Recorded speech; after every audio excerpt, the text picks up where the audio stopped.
Go, fighting!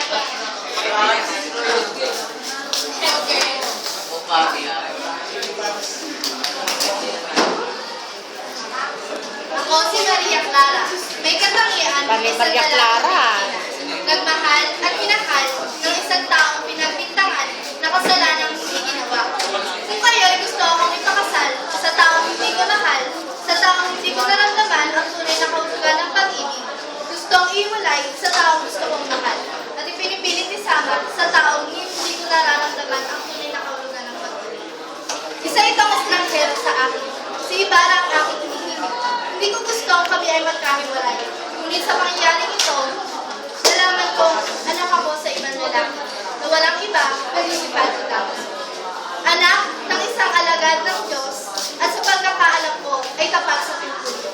Ngunit nabaliwala ang aking paniniwala sa kadahilanang ginakasal niya ang aking ina na si Pia Alba. Crisostomo, Diyos ang nagutos na ikaw ay maparito, Crisostomo. Ngayon ay naibsan ako ng pag-uusap. Ikaw ay makinig at humatol. Ayoko na katahimikang ibinibigay mo. Ako na mismo ang magbibigay ng katahimikan sa aking sarili. Ako ay dinudusta mo at dadalhin ko iyon hanggang sa aking libingan. Panaligin mong mamahalin kita, magpagdapat ka. Itinakwil kita, hindi ko maibaksi ang alaala ng aking ina. Ang dangal ng aking ama sa tuwing at ang banal na pangalan ng aking tunay na ama. Kung ako ay totoo ninyong mahal, tulungan ninyo ang aking ama na sirain ang kasunduan sa aking kasal. Noong nabubuhay pa si Ibarra, ay iniisip ko ang makita ka.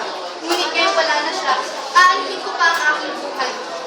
Noong nabubuhay pa si Crisostomo, ay pumayag akong pakasal at tumakas pagkatapos. Ngunit ngayon patay na siya, walang ibang tatawag sa akin ngayong asawa. Ang tanging nalalabi na lamang sa aking buhay ay ang libingan o ang sibay. Kung totoo ninyo akong mahal, payagan ninyo akong magpapalito. Ang kumbento o ang kamatayan. Maria Clara.